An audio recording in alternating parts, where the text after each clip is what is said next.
This video is a perfect example of why, as African people, we must love ourselves and embrace who we are. What is the first sign that a relationship will not work?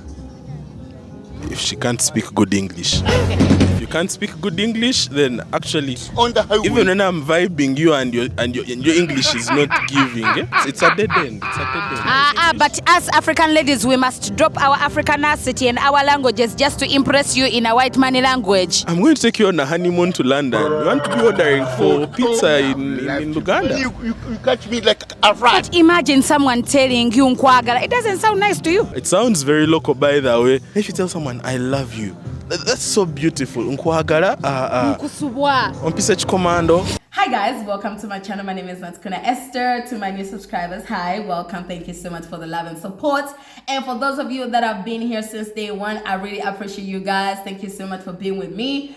Please go down in the comment section and tell me what you think about this. In the words of Wendy Williams, the Nile is a river in Egypt. Your husband is gay. Well, your husband is not gay in this video, but your African self is African and you can never be westernized, ladies and gentlemen. Now, this gentleman is not the only one that I asked this question. I asked a lot of people on the streets that day, what would be a deal breaker in a relationship? But this one in particular stood out for me. And I would like to know from you guys, do you think not knowing English is a deal breaker for you? Like, is it a must for an African person to be knowing the English language better than their African language? Is it a must for an African person to have the colonizer's language as a virtue? I really appreciate comments like these when African people come out and say, but you know what, African people, let's not allow colonialism to get into our heads. And at this point, ladies and gentlemen, it's not even colonialism, y'all.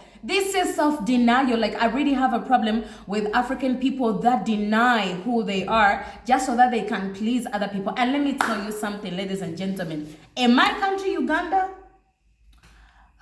it's a struggle. It's a struggle. It really even makes me emotional because in my country, Uganda, it's where you can find people pretending they don't speak their own language. Did you know that in Africa right now, starting with my country, Uganda, it's a flex for a child not to understand their local language? Like, how sickening is that?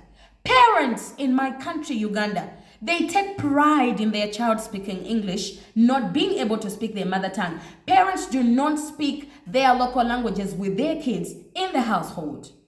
Parents, they will beat their child for speaking a local language. I mean, when we were growing up, my generation, they will understand. I'm a millennial, I was born in 95. You know, when we were studying in primary school, we were beaten for speaking our local language in class. In 2024, I do not excuse somebody who really thinks that their language is very local and it's the way he said it's very local. Well, if I take you to London, what are you gonna speak? Ladies and gentlemen, I want to remind you, Asian people, they come to Africa and they get excused for speaking bad English than the African locals. It's taboo in Africa, in my country, to speak broken English. People look at you like you're stupid.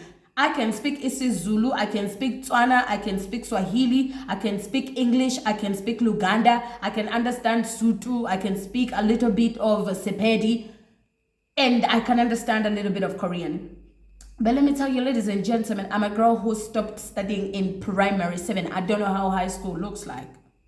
This English that I speak is self-taught. I learned this English in South Africa, because that's where I started really understanding how to speak proper English. In my country, Uganda, even by the times where I was studying, they were beating us in class for speaking our local language. But still, I never go perfect in speaking English, and of which I don't even think I can ever get perfect in speaking English. You know why? Because it should never be in the minds of an African person to be perfect at a colonized language. Ladies and gentlemen, so many Africans, they cannot even speak a local language of their neighbors. We are in the East African community. I am Ugandan. Instead of teaching myself about Kinyarwanda or Swahili or Kikuyu or Kikamba, it's a problem. I must be perfect in English. I have gone to different places by knowing Swahili, by knowing Zulu, by knowing Tswana and Luganda. I have not found problems on planet Earth when it comes to settling. People have helped me. I could be able to speak with people when I lived in Kenya.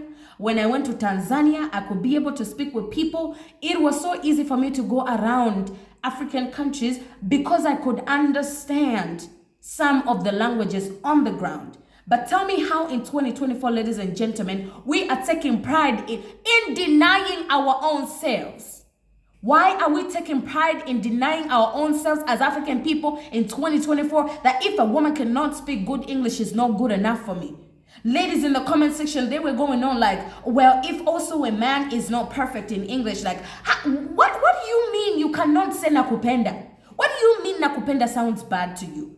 What do you mean kwagala sounds bad to you? Yet, we are the same people as African people that glamorize this Chinese, this Filipino, these Korean dramas. Sarange, opanya sayo, ojajinesa, pamagasayo, omotke. We do glorify that, we glamorize their language. Oh my God, it's perfect. We love the K-dramas. We were raised on Indian movies and they were speaking their languages. We love them because they do their content in their languages. But look at us Africans, so busy chasing a white man language that we find to be so perfect. You are very much class when you speak perfect English. It's a flex to be able to speak French, but you cannot speak Swahili and you're East African.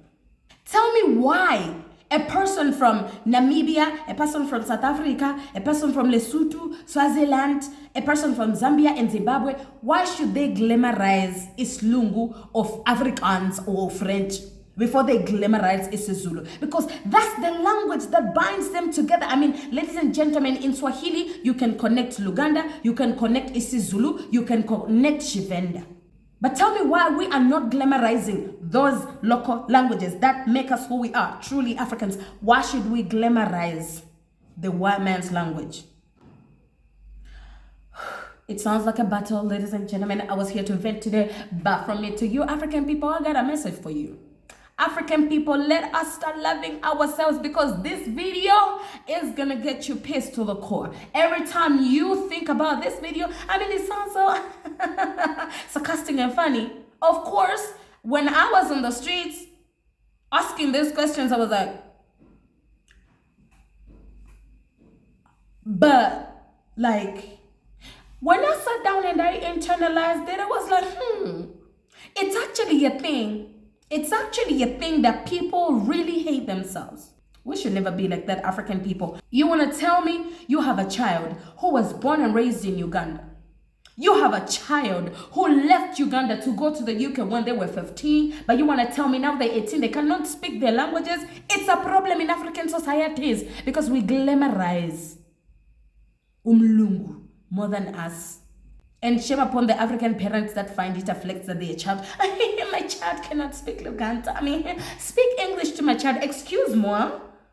Yes, this is us deliberately erasing our culture, our history for ourselves. We cannot blame it on colonization. We cannot blame it on a white man, ladies and gentlemen. It's our decisions as black people that we are doing this to ourselves.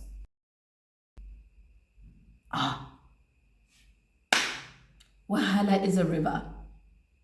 Ladies and gentlemen, tell me what you think about this video. But is it a must for an African person to know the colonizer's language to be fit in society?